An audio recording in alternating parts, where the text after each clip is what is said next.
get going. Welcome to today's Migration Policy Centre seminar, our MPC seminar. My name's Caitlin Proctor and I'm a part-time professor here at the MPC. And I'm really delighted to be chairing this session today and to introduce our colleague James Dennison, who will be presenting.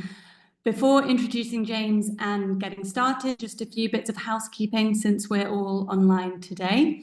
So the seminar will last an hour and we'll have a Q&A following James's presentation. So please keep your mics muted throughout and we'll take questions at the end. Feel free at the end to raise your hand, to unmute when invited to do so, or to leave questions in the chat box. We'll be monitoring that as well. Please do leave your cameras on if you've got the bandwidth to do that. It's always great to see your faces. And without further ado, so James Dennison is a part-time professor here at the MPC, where he directs the Observatory of Public Attitudes to Migration. He's also the 2025-2026 Pierre Keller Professor at the Harvard Kennedy School. His research interests include political attitudes, behaviour, communication, migration, and quantitative methods. He holds a PhD from the EUI, and he's held positions at Harvard, Stanford, Oxford, and the University of Stockholm. He is a regular advisor to the UN, the European Commission, political parties, private sector organisations, among others, and his research has been featured in international media, including the FT, the BBC, and beyond. James, the floor is yours. Thank you, Caitlin. Can you hear me okay? Yeah. Okay, so thank you, Caitlin, for the introduction. And it's great to be speaking here at the MPC seminar. There's been so many great presentations in the MPC seminar, I feel like, in the last few years, that it's getting a real reputation. That's great to see. So it's also an honor to be a part of that. So this presentation today is on a topic that we hear about a lot if you work in migration, this idea of narratives.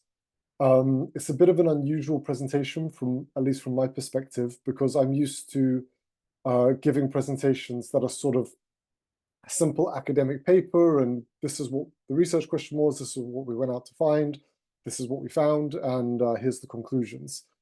And what I want to do today in this seminar is actually bring together sort of three papers I'm working on, which might sound like it's even more advanced or even more finished, but this is such a strange, nebulous topic, this idea of narratives, and I think still has so much more conceptualization to do, and there are so many assumptions around it, that I really feel like that's just the beginning. So I'm really keen to hear everyone's questions and input into this so that we can sort of together drive this research agenda forward. Okay, so why focus on narratives at all? Not just from a migration perspective, but I think most people will agree that the word narrative seems to be everywhere. As recently as 2017, fairly recently, that was the #2 word of the year, according to the Global Language Monitor. And there does seem to be a tendency in marketing, in politics, in migration, to talk about how we need narratives, how you need to express yourself, not in facts, but in narrative all the time. Everything needs to be a story. And we even see that in academia, where we say, like, okay, your findings need to be, and even your career to some extent, needs to be presented as a story. So this idea of narrative seems extremely popular. And the world of migration policy, and as many people who I can see are in the audience will know, is no different at all. So if you go to policy conferences on migration, if you read policy documents, if you listen to politicians' speeches, we hear this word narrative on migration a lot. So this is just one quote. I've got a few that I think is fairly typical. So this is from the UN Office of the High Council on Human Rights, High Commissioner, sorry, for Human Rights. So they say, how we perceive and speak about migrants and migration, the narrative, plays a fundamental, sorry, I've got the little talking heads here, fundamental role in guaranteeing equality and the fundamental rights of humans, fundamental rights of migrants. So there's an idea that this is really important to things as important as rights and equality. Another one, I think this is fairly typical, Harmful and dehumanizing narratives on migration have increasingly permeated political movements, media, and other forms of public discourse in many countries. Such narratives have used migrants as scapegoats for deep-rooted societal problems and fears, often for political or financial gain. That's, I think, from the same document, if I remember correctly.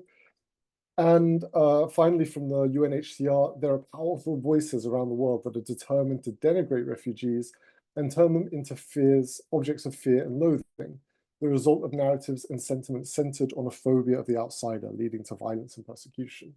So not only do people think that narratives are important, but they think that they seem to be suggesting that narratives have a lot of power to how we perceive things and how we and what happens to even vulnerable individuals such as refugees. Okay, so as I just say here at the bottom, I've seen toolkits about narratives, grants just about funding projects into narratives, funds on narratives, and all of these start with a lot of assumptions about narratives. But now I'm moving on to the science. At least from a social science perspective, I personally don't think the idea of narrative, at least when it comes to migration and politics more generally, is that well conceptualized. So as Shenhav states here, increased study about narratives across the discipline as the conviction that humans have a natural tendency to think in narrative form has grown. So there's an idea that narratives are just part of the human experience, part of human nature. Another writer says, we dream a narrative, daydream a narrative, remember, anticipate, hope, despair, believe, doubt, plan, revise, criticize, construct, gossip, learn, hate, and love by narrative. So there's also an idea that these are pretty much everywhere, that you can't move either internally in terms of your emotions and cognition, but also externally in terms of how we behave, how we communicate, except through narrative. But despite all that, this is a fair while ago now, this is 20 years ago that he said this, but I still think this is true. The study of political narratives is still at a rather basic stage. So that motivates a lot of research questions, because I think that's still the case. When I look at sort of narratives on immigration, social science on that, a lot of the time the words narratives and attitudes are confused. So if you're talking about studies into attitudes to immigration, but then the article is talking about narratives or vice versa. So I think even the basic building blocks of thinking about narratives needs conceptualizing, then describing what the narratives are, who believes what, how much these narratives are believed, explaining why they spread, why we believe them, and then intervening to affect what narratives spread. If it's as important as these organizations seem to think, these are important questions substantively, but also scientifically interesting questions, I think, if they affect how deeply we think and how we behave. So a few questions just to sort of kickstart the research, a few research questions. I don't want to say to kickstart the agenda, because as I say, there's a lot on this, but to sort of harmonize and just make sense of the different things about narratives out there. So some questions that I think matter. What are narratives? What is their broader significance and functions? So what are they for? Why do some spread? What makes some have effects? What narratives do we believe about migration? How do they affect what we think and believe about migration and want about migration? And behaviors, how do they affect our behaviors? And how can we make them spread? How can we make a narrative powerful so it does things? Okay, so the rest of the presentation is based on 3 papers. As I say, that might sound like a lot, or even there's some finality, but it really, I think, is the exact opposite of that. It's really just trying to get things moving. So the first one, a bit older than the others, is an article I published in 2021, Narratives, a Review of Concepts, Determinants, Effects, and Uses in Migration Research. So I'm going to cover some of the basic findings from that. And that's an article that I really just wanted to begin to make sense of things. And then I try and actually use that approach and those findings and that review to look at attitudes to immigration and then attitudes to emigration, how narratives fit in both of those. So the first one I'm going to look at is public belief in the Great Replacement theory, which I argue is pretty much a textbook narrative.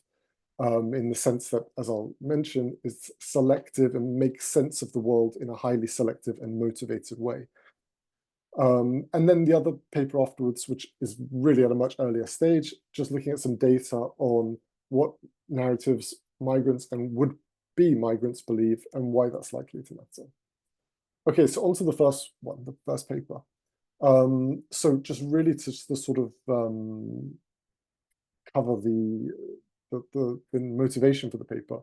As I say, narratives are typically underspecified. Little is known about why some narratives become popular, and their effects on attitudes are assumed. So I'm moving away from migration only here and just thinking generally. So what I do is first try and conceptualize what narratives are by bringing together a lot of studies from literature studies, from media studies, from psychology mainly, and try and make those useful for social scientists. So one of the most famous quotes on narratives is that narratives group together and integrate into one whole and complete story multiple scattered events. So that's one of the key things that narratives do. They're integrative. They make different things that maybe don't have that much to do with each other, and sometimes in reality have nothing to do with each other, seem logically the result of each other.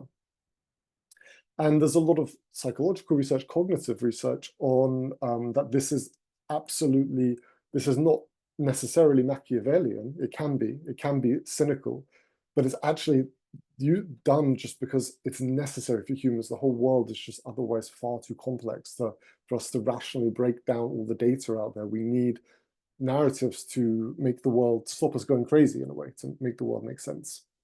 So people weave perceptions of social situations and observable facts, so empirical data, together through narratives in order to make sense of reality. But narratives are highly tricky.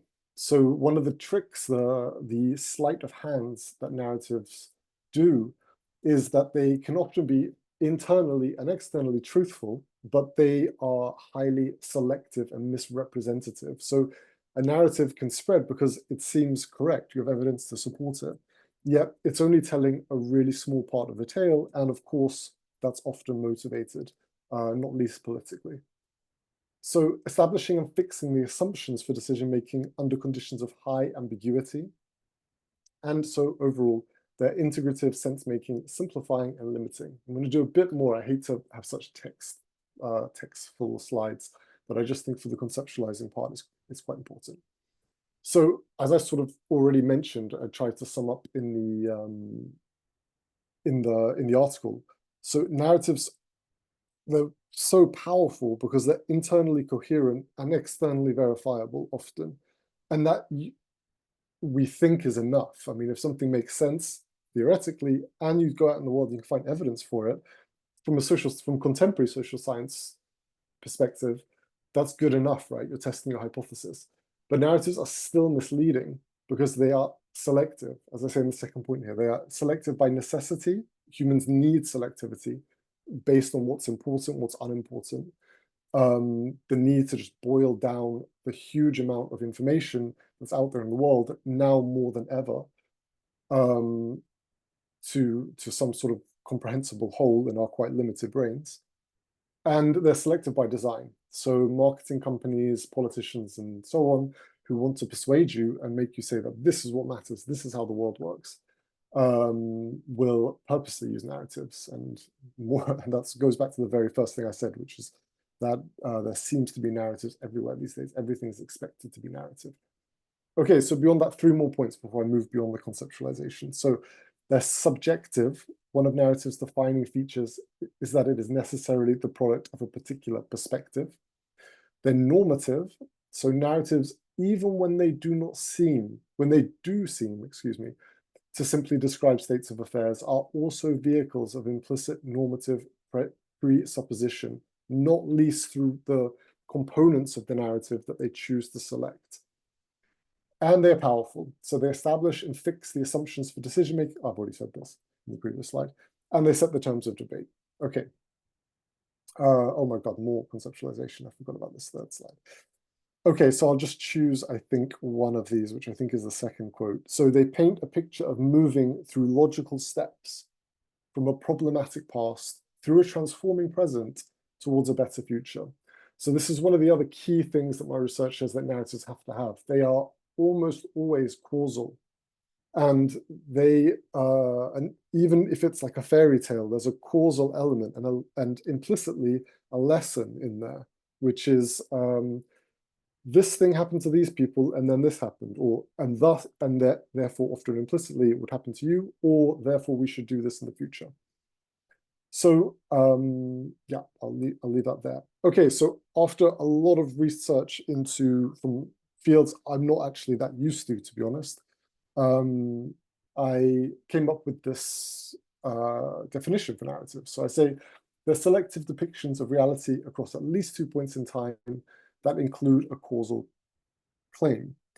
And furthermore, there's a few things in the conceptualization besides the definition.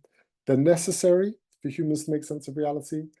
They're generalizable, I don't think I mentioned this, and applicable to multiple situations. So it's not a specific story, this happened to me. It's something that is often expressed in story form, but the basic building blocks can be spread elsewhere. And that's particularly true in something like a highly politicized subject like migration. Like this happened, a migrant did this, or this event happened which led to migration, and ergo, at least implicitly, that can happen in any situation. Okay, so they're related from more static concepts like frames and discourses. They're implicitly or explicitly normative, and they're limitless in number. And this is really key to get your head around studying them, which is that only a few gain widespread popularity, but of course, there's all sorts of narratives that are possible. So just because one narrative becomes popular, I argue, that doesn't mean that's not evidence of attitudinal change, because when an issue becomes salient, we can expect multiple narratives on that issue to start spreading because people need to make sense of reality. Okay, so beyond definition, this is the end of this paper, I think, more or less, or there may be a little bit more actually. I try and look at why some narratives spread and some narratives don't, and come up and review the literature to come up with 3 basic groups of factors that leads to some narratives spreading. And I try to simplify it down by using these fancy little icons I found, it was the first and last time I ever did that, but they kind of try and make sense of the situation. So the first reason I argue that a narrative is likely to spread is the broader context. So there's a need for a narrative. So people, when they don't care about something, which is the vast majority of things, the vast majority of the time, they will not be searching for narratives on that. They won't be trying to make sense of it because it's not important. And when is there a need for a narrative? When an issue is highly salient, so it's considered important. And why would it be considered those things? Because it's uncertain, complex, risky, there's perceived risk, and it's novel. Okay, so aside from the broader context, what about the narrative itself? That's the bottom left one here. So I argue there are 3 things that can lead a narrative to spread about the narrative, and that's its plausibility. So internally coherent, externally verifiable, and reliability of the communicator. So we can already see here that our usual social science approach of internally coherent theory and externally verifiable empiricism is not enough for a narrative to spread, nowhere near enough, actually. It's just one small part. And then finally, there's the big thing that all the psychologists will emphasize, I'm sure, and I'm sympathetic to myself, which is the recipient themselves. So individuals are predisposed to different things, and that will include their agreement with a narrative they read in the newspaper tomorrow or online or on their phone or whatever. So I list 5 things here that are going to make you predisposed to a certain narrative. Does it activate your imagination? Does it maintain your pre-existing consonance so you don't suffer from cognitive dissonance and dismiss it, but you can rather absorb it without any internal friction? Does it affirm your, and part of that is, does it affirm your self-identity and values? Does it align with your interests? And is it relevant to you personally? Those things are, of course, quite interrelated. This is all based on the literature. So this is just my attempt to boil down the literature.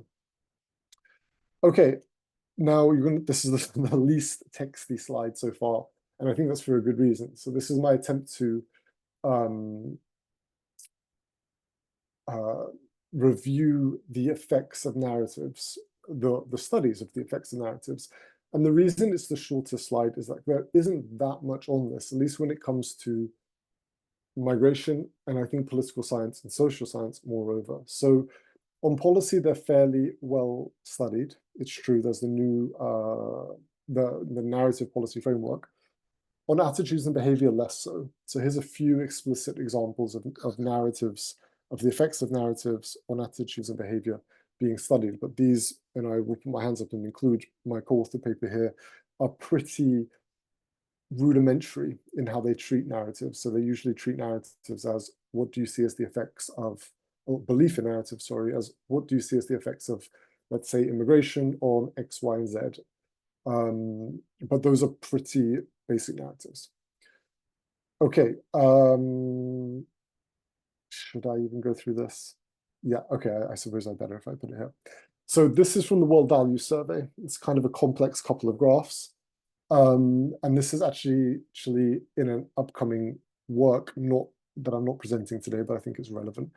So the World Values Survey, in the last round of the World Values Survey, asked people in 60 or so countries, as we can see here, whether they agree or disagree that immigration has the following 8 effects. So you can see the negative effects on the left here. So we've got four of them. Increases the crime rate, increases the risk of terrorism.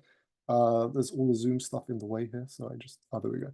Increases unemployment, leads to social conflicts. So those are obviously negative perceived effects of migration, and it's a bit simple, but highly simple narratives. Immigration increases the crime rate, or actually it's more narrative it's more narrative like in the actual wording. It says it has increased the crime rate in my country. It has increased the risk of terrorism in my country. So there's a narrative, a more obvious narrative component there.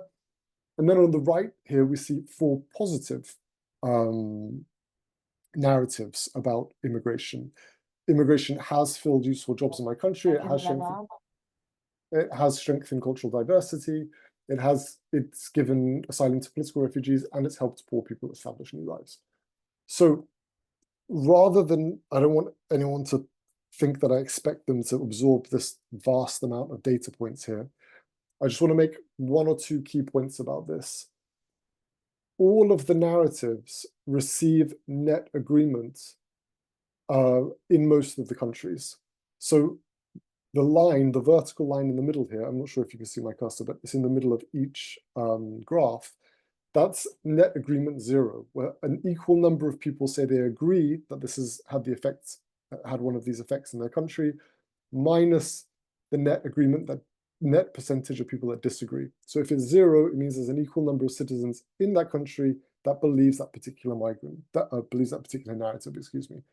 So if we take, I don't want to start with Andorra because it feels so ridiculous. Sorry, Andorrans. So if we take Argentina, if you can just see Argentina, it's sort of like 1/3 of the way down. We can see that the 4 negative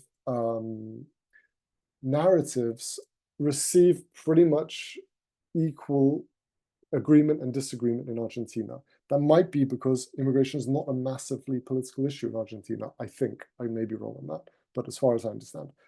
Whereas we can see in other countries, most of the narratives are believed. So if you're a skeptic of survey data, this might be quite good evidence for you, because people basically agree on the whole in most countries with all 8 of these. I argue that that's also something to bear in mind about narratives, which is just because that, one, you're able to believe multiple narratives at the same time, positive and negative, but also just because people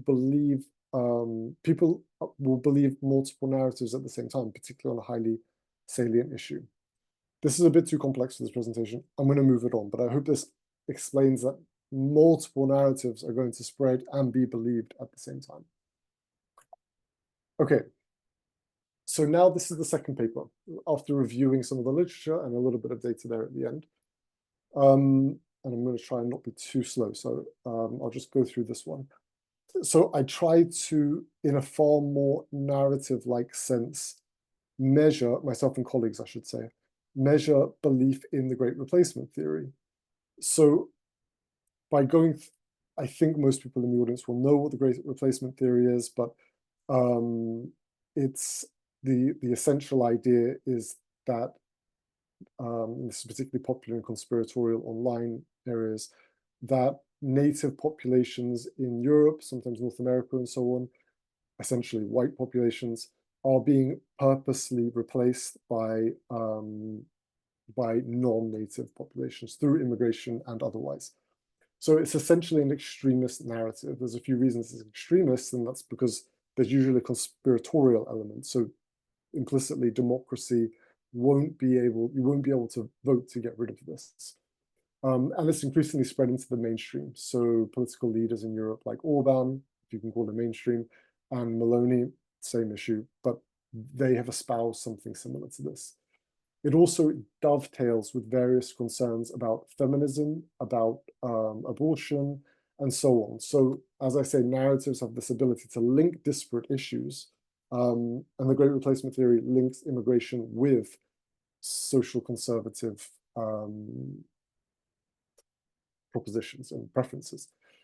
Okay, it's received some interest from policymakers. So there have been a few working papers out there, quite a lot from media, not least because it's so extreme, and quite a lot less from academia. So there haven't really been, at least until a few weeks ago, I saw this one actually, but there haven't been that many papers on the Great Replacement Theory. And it lacks conceptualization, definition, or measurement, or explanations. So we argue that it is a textbook narrative. It serves psychological needs, and it makes sense of something that is deemed salient, scary, or so on. And it's highly selective, and it's also implicitly prescriptive. I think I'll just try and quickly go through this. So what are the elements of these? What are the building blocks of this narrative? So an empirical claim about white majority populations going to, in future, be outnumbered by non-white populations. And some people would say, oh, well, that's obvious, but there's an implicit understanding that such racial classifications are immutable if you think like that. So there's already a lean to the right just in the claim. A normative stance that these changes are bad for members of the white majority population, empirical justifications of the normal stance using demographic trends and so on, a conspiratorial explanation, now we're getting into the extreme element, for these demographic changes and their negative impact, and an either implicit or explicit call for action against the demographic changes, and the members of the conspiracy responsible for them.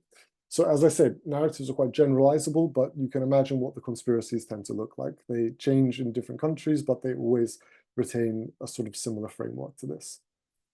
Okay, so as someone who, regarding attitudes to immigration, has argued that, the populations of Europe are fairly moderate, that attitudes are stable, and so on. The data, this is from a nationally representative sample of Germans, is quite stark. It's quite shocking how widely the components of this narrative are believed. So the first, not the final two, but the first 6 of these are measures of belief in the components of the Great Replacement Theory, the components being the things I already set out.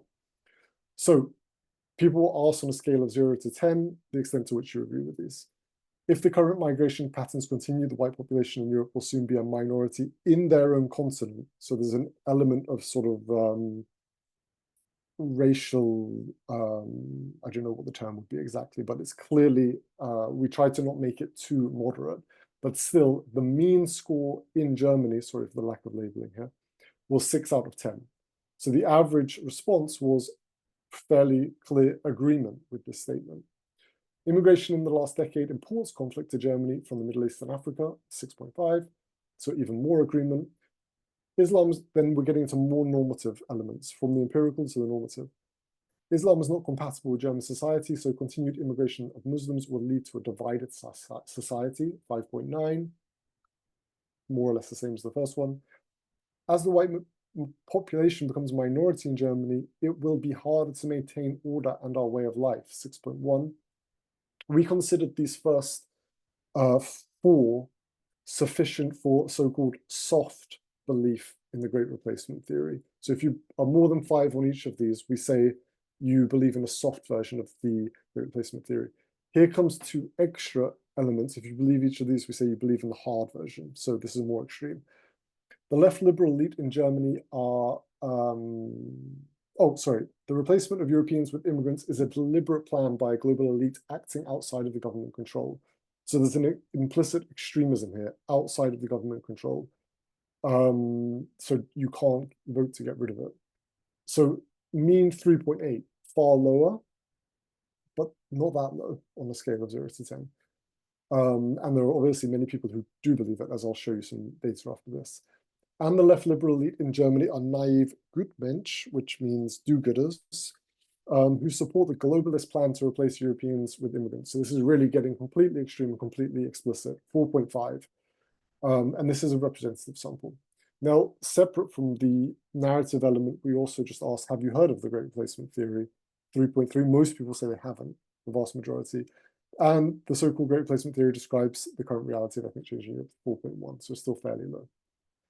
Okay, so bottom line, 40% believe, i.e. score 6 or higher, all of the soft tenets, and 18% score 6 or higher on all of the soft and hard tenets, all 6 of them. Same figure expresses explicit belief, 18%. So all you're seeing here is, if you look at the top, the proportion of the population believing the weak version of the GRT, it's around 0.4 in most of these socio-demographic groups, general public, women, men, young, old. And we can see here that socio-demographics do a really poor job of predicting belief in the Great Replacement Theory, with the exception of non-migrant versus migrant, and to an extent West versus East. But things like age really didn't do much. I haven't actually got age up here, but gender, age, oh no, I do, sorry, gender, age, and so on. And then we've got endorsed the strong version. Again, socio-demographics not doing a great job besides migrant or non-migrant background. What does a far better job is partisanship. So the percentage endorsing the, I think the strong and weak, strong in black, weak in gray, we can see, let's just take the AFD because they've got the highest, unsurprisingly, the highest percentage endorsing the strong version, about 0.5, so 50% of AFD voters, and 0.7, I think it is, endorsing the weak version. And then even with the FDP and CDU, we see around half endorsing the weak version. Okay, we then did some regressions, and indeed, sociodemographics don't make a huge difference. Grievances and conspiratorial thinking make a far bigger difference, and AFD voting adds a bit more, but it's the grievances and the conspiratorial thinking that really predict it. So I had, as I mentioned, I want to leave time for questions, but I did mention I have one more paper. Sorry, I presented this in the UK, but if you're from the UK, you might get it. Okay, so paper 3, Emigration Narratives. This is all this is. I don't want to get too into it, but this is a very early working paper, so there's a lot to do, myself and a co-author. Using Swiss-Saharan migration network data, they measured belief in 20 narratives, along with a load more migration-related questions, amongst nationally representative samples of Kenyans, Nigerians, and South Africans. And I offer, in this working paper, theoretical reasons, which I've already kind of given you, for why we might expect belief in certain narratives to affect migration, behavior, and otherwise. So I'm going to actually skip this because I've spoken long enough and just get straight to the narratives. Okay, so I don't want you to draw conclusions from this. I'm not going to go into anywhere near as much detail on this as I did the previous papers. This is just the percentage who believe these particular narratives about migration. The extent to which these are, I didn't design this survey, it was already there, and generously I was allowed to use it because it really is very rich data. The extent to which these are narratives is a bit iffy, some of them more than others, at least in the way that I conceptualize narratives, but I still think they're interesting nonetheless. So these are the nationally representative percentage agreeing with each of these. So this isn't migrants particularly. So the most popular of these is there are more employment opportunities abroad, 62%. And then the least is migrants are lucky they've hit the jackpot. So it's not actually that widely believed. Only 6% across the 3 countries believe that. this is my attempt to whittle down about 60 regression analyses into one table, and it's not necessarily the most convincing, but I can sort of talk you through the key findings. So I'm just showing here, I'm just listing the narratives that increase the likelihood of planning to migrate. So those are the ones on the left, and those that increase the likelihood of planning to migrate irregularly, those on the right.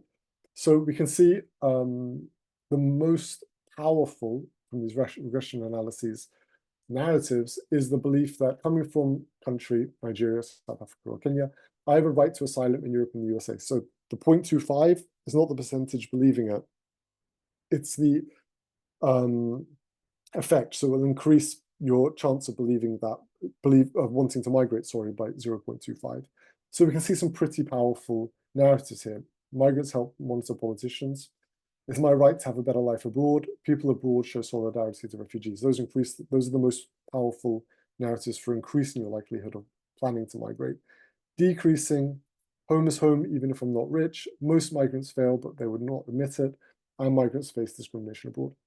Then onto irregularity, far weaker effects. So the strongest one is it's easy to get to Europe over land, 0.09, so about a 9% increase in your chance of saying you would be willing to migrate regularly.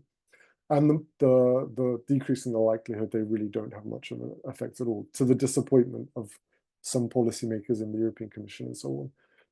Okay, so I'm going to skip that.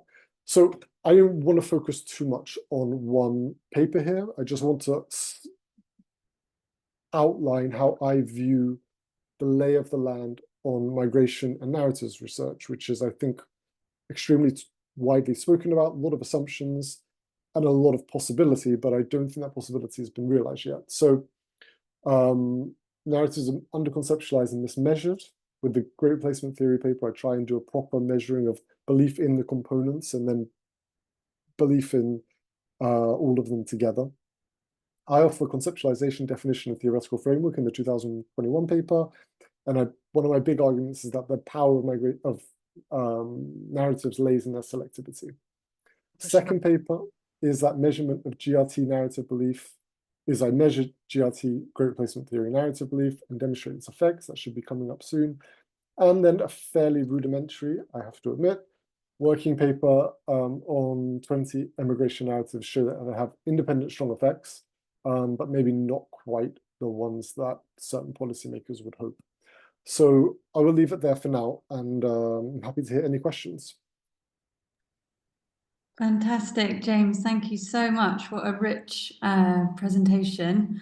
Lots and lots of questions, I'm sure. Please feel free to raise your hand. Yeah, we've got a few hands coming up already. You can also leave us questions in the chat box if you prefer. Perhaps we'll take, James, how would you like to do it? Should we gather a couple of questions? Yeah, maybe gather a few, yeah. Yeah, okay. So I've got Annalisa first, and then Carlos, please. And I think we'll start with those two for now. And then Tobias, sorry. So Annalisa, Carlos, and then Tobias. Thank you. Yes, thanks. I'm joining from my colleague's laptop, so this is why yeah, it's not Alex. Annalisa. Okay. Yes, I just had one question. So you show these two graphs showing how widespread certain narratives on migration are. Now, one question I had about this is how, like, to me, it's not clear how this shows the spread of these narratives rather than really, it could also be that this is just what individuals believe, because maybe not because of narratives, but maybe because of their own experience, maybe what they have heard from a friend, etc. And to me, in order to really understand how widespread narratives are, would it not also be necessary to actually look at, for example, what is circulated, in the media, be it, like traditional media or new media, like on social media, etc. Because otherwise, to me, is this connection between, one's view and the narrative is not entirely clear. So some clarification would be much appreciated. Thank you. Sorry, just to interject, if you could also just briefly mention your affiliation before you give your question. Oh, yes, sorry. Annalisa and myself were here for the Liebe Secretariat of the European Parliament, but this is really a personal interest question. Great. Carlos? Okay, thank you very much, James, for the very interesting presentation, and to the organizers. I'm Carlos Gomez from the European think tank in Czechia, and mine is a comment that relates mostly to the conceptualization of narratives. And I understand that one of the biggest challenges in such a research is how to establish a connection between a linguistic structure, in this case narratives, and something that psychologists might study as a cognitive structure. And from my perspectives, from the examples that you've been using, from the World Value Survey or from your own research, I get the impression that statements such as there are more employment opportunities abroad, migrants face discrimination abroad, reflect more what cognitive psychologists conceptualize as a belief, or the linguistic representation of a belief. So I'm just thinking whether you are struggling, James, with putting these two concepts together of how to look at narratives from a cognitive perspective, whether this is something that passes from the mind, or eventually what you're interested in is something different that is more akin to the attitudes, to the beliefs. And if the latter, then I'd say, yeah, your work could work if you were conceptualizing these as beliefs, and this would match with the literature on cognitive psychology very nicely. Thank you. Thank you. And Tobias?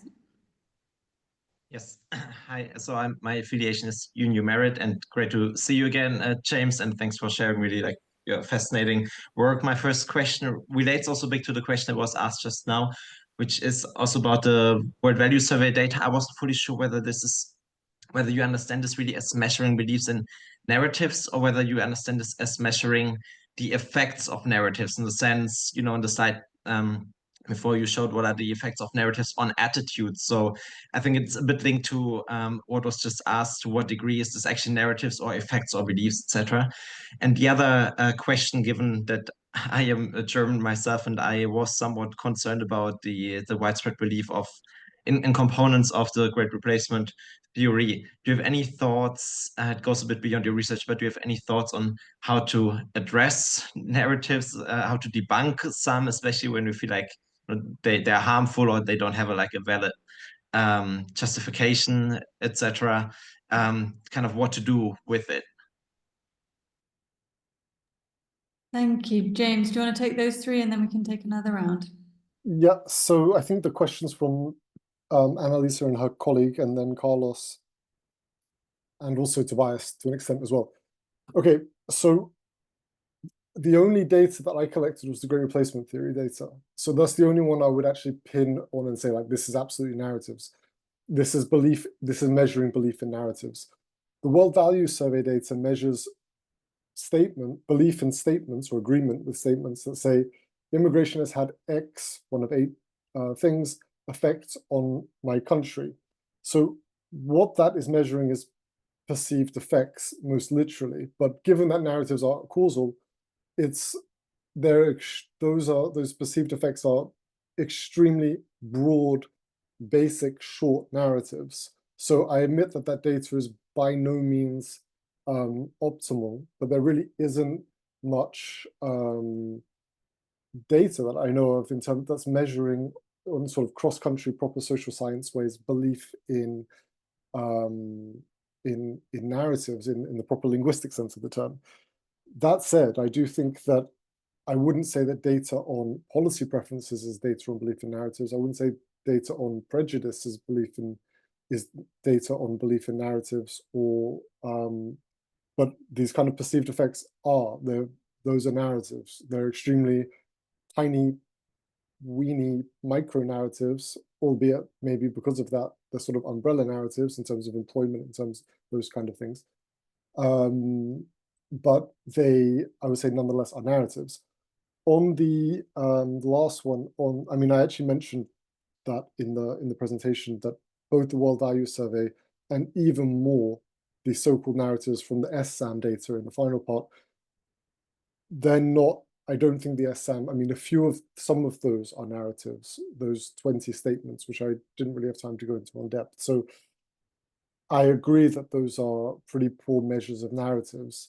They also do something that's not ideal, which is narratives are often quite rich, like the Great Replacement theory. They have multiple components. And by looking at 3 countries in a survey, 20 narratives, you're going to have pretty thin basic narratives. And in some cases, they were even just closer to statements. That said, I mean, Annalisa's colleague, sorry, I can't remember your name, but you said, why not look at the media? Well, the data I'm looking at is public belief in the narratives. So yes, it could be interesting if you're studying the media to look at how often certain narratives are espoused in the media, but that's not the same thing as public belief. The media say lots of things that the public don't believe, and other organizations struggle with that fact very much because they wish it was the other way around. But that if they said something, the public would believe it, but they often don't. Thank you, James. We've got another round of questions coming in, and then we can also go to the chat. So could we take Noga first, please, and then Lena, and then Alex? Hi, thank you so much for this really rich talk and very, very interesting data. That's important stuff.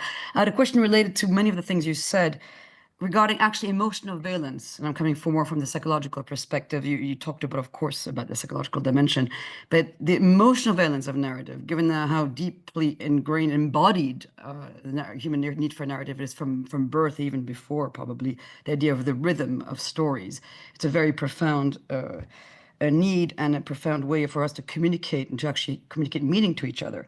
And I'm wondering whether you have any ways in which you integrate the idea of emotional valence in the way in which we then hold on to certain aspects of narratives that are then, used as propaganda or whatever. We can also talk about propaganda, but that's a different story in a way that's connected. And also the contagion of certain ideas that are inherent in certain narratives, the contagion carried by maybe some cultural attachment to certain stories that can be given historically, that have to do with historical meaning within a population, that then will trigger an emotional need to hold on to some myths or some beliefs and so on.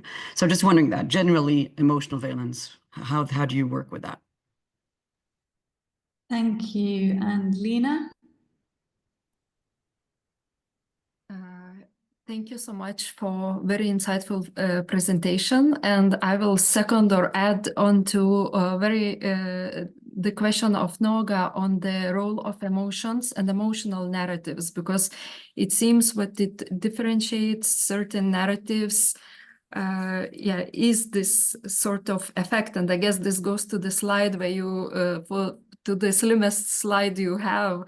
And also maybe a bit of question, because you have done a lot of research of attitudes and narratives and how they can be used or counter-used. Can emotional narratives counter another emotional narrative, or they both kind of explode and escalate each other?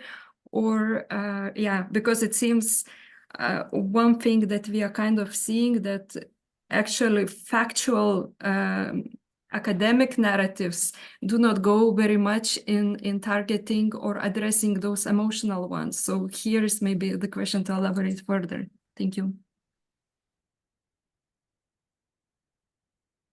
Thank you. And then Alex? Hi there. Thank you. I am a master's student, Migration, Mobility and Development at SOAS University currently, and I'm hoping to develop my dissertation looking at how the Home Office data translates into narratives in civil society, government documents and media. And I wanted to ask, in relation to narratives, iClaim recently in February published their reports on narrative discourse and narrative constructions in Italy, Poland, UK, Germany, and EU, and the couple of other countries that they engage with. And how do you think they fit into this conversation around narratives in migration studies? Sorry, I'm Alex, hoping that you're familiar with who published the report? I don't think. iClaim. So Okay. the Birmingham University, Katholische Hochschule Mainz, glaube ich, I think are also there. University of Venice, It's one of the Kafosha. Horizon projects on irregular migration. Yeah, irregular. Okay. Exactly. It's specifically irregular or irregularized migrants. Thank you. Oh, shall I go ahead, Caitlin? So on Noga's question on like the emotional valence of narratives, unfortunately, so I've done quite a bit of research on emotions, and I have done the research that you've seen today, essentially on narratives, as well as some other pieces as well. But unfortunately, I haven't done enough specifically looking at the emotional role of narratives or how emotions fit in. Emotions typically are used to regulate our internal and external worlds in a very involuntary way. So they give us a lot of information about ourselves and our relationship with our social environmental world, because that's how we know if we like something, we don't like something, or all the far more nuanced emotions that go with that, that I think traditional social science has really failed to deal with, at least the sort of stuff that I look at, like attitudes and things like that, where it's just sort of a single spectrum of agree, disagree, or whatever. Whereas emotions are far, far richer than that. And I think that does go hand in hand with narratives, because narratives are also far more richer than the simple, even the WVS data I showed. But all those sort of social survey questions that don't capture all those really beautiful, in a way, I hope that doesn't sound too emotional, but details that emotions give us, and narratives, I think, are far more capable of sort of highlighting that and bringing those up. I don't know if the review article talks about emotions that much. It may do a bit. I don't think that much. I think I did a paper on emotions a year ago that talked about narratives more. So I've kind of looked at it from the other perspective, how narratives elicit emotions rather than sort of the other way around. And then on the cultural attachment, great point. And I think you're bringing in identity there as well, which I did actually mention in the presentation just now in that figure. Yeah, sure. I mean, some narratives, I suppose, I need to be careful with my own definition now, I guess, but something like sort of in the United States, we're a nation of immigrants, that kind of thing, thinking of typical, whether that's a narrative or a frame, it might be more of a frame, but either way, those kind of things have a lot of cultural and therefore emotional resonance. So I think that's definitely an area for study. I might not be the person to ask about that right now, but in fact, you may be the person to ask about it. I don't know. But yeah, it's a great point. Lena also asked about emotional narratives. So this is an open question, but if I was going to play devil's advocate with that question, I might push against the idea that, or I'm not sure if I would or not, are some narratives more emotional than others? The emotion is not in the narrative. Maybe they use emotive language, but they could still be greeted with like pure cognition and no emotion from the reader, maybe, especially if they're indifferent about the topic. So I don't know if some narratives are inherently emotional or not. Maybe they are, though. You may be onto something there. Are there emotional narratives or not? Certainly, I think that communicators try to use emotions when putting narratives together to make them more, to elicit certain emotions, to make them have more resonance and so on. And then again, this is one of the reasons that the presentation was quite nebulous in a way, bringing a lot of things together, is just because this is such a huge area of study.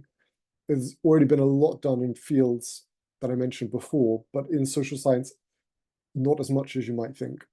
And part of that is this confusing, and we kind of saw that earlier, between narratives and beliefs, and the sort of more easy to measure things in narratives, which could be believed by no one, actually, because they're basically infinite, like theory is infinite.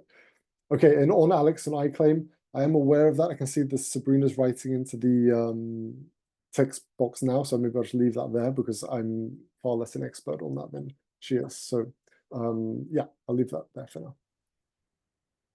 Thanks, James. And Sabrina, do feel free to jump in if you want to say more about the narrative analysis as part of iClaim as well. Do you want to come in briefly? Yeah, hello everybody. I think I was not one of the researchers working on that particular bit of research, but from what I understand, we used different sources because we did indeed analyze traditional media, and we proceeded with the methodology of corpus linguistics. So it was more of a linguistic analysis rather than psychosocial analysis or other things that have been mentioned today. But so I was also trying to understand what are the continuities, the similarities between our research, and that would be interesting to follow up on that if you want in the future, especially with Bastian Vollmer, who's the coordinator of this research in the project. Yeah. Great, thank you, Sabrina. We've got a few more minutes. There's a couple of quick other questions in the chat, James. There's one from an unknown contributor, but saying, what are the ethics of narratives and how to overcome the refusal from target groups? So feel free to take that if you'd like. And then from the JRC, just a clarification that the Great Replacement narrative paper is out already. So they were asking if that's published already, and also if the survey was only done in Germany. So I'll answer the Marina's question first, I think, because it's a bit more black and white. So the study is not published yet. It should be published very soon. And if you like, I can send it, and I'll try and get the MPC to, as they usually do, share any publications that we do. The survey was only in Germany. It would be great to do something similar across Europe. Maybe the JRC can fund some studies there, I don't know. So yeah, but Marina, I'll try and let you know about that. The ethics of narratives, I mean, that's just a huge question. My papers tried to be a bit more, as I said, conceptual, descriptive, explanatory. And ethics is, I'm going to just say that's beyond my pay grade for now. But that's something to talk about for sure. And then finally, how to overcome the refusal from the target groups. So there is a lot of strategic communication out there, scientific findings, and a lot of it fits in with, and I tried to make it compatible with, and actually I didn't present it today, but I did offer recommendations in the review to communicators, as well as in the emotions article, using narratives as well. That a lot of the social science fits in with that slide I gave on the 3 types of factors for the spread of narratives. So some of those communicators can't control, but some of them they can. So one is about how the narrative looks, so internally verifiable, the usual stuff you would expect. The communicator, whether they're considered reliable. But then a lot of the more subtle stuff is thinking about your audience. So how to maintain cognitive consonance, the genius of the great communicators using narratives is using narratives as a way to link things. So if you look at or split things. So if you look at in the UK, in the Brexit debate, by the end of that, prior to the referendum, immigration in the EU was so tightly linked. And then ironically, the same people a few years later really managed to talk about irregular boat crossings and immigration as 2 completely separate things. So narratives are really have this, they can be really good because they're using building blocks and making it seem all logical and coherent. That would be my answer to how to persuade, which I think is essentially your question. Yeah, I think that's it for the questions. All right, well, we're at 4 o'clock, so I think we'll leave it there for today. James, huge thanks for this really rich presentation, and thanks to everybody for joining us today, and we'll hope to see you at the next MPC seminar. Thank you so much. Thanks, Caitlin. Thanks for the questions, everyone. Bye. Thanks. Have a good afternoon.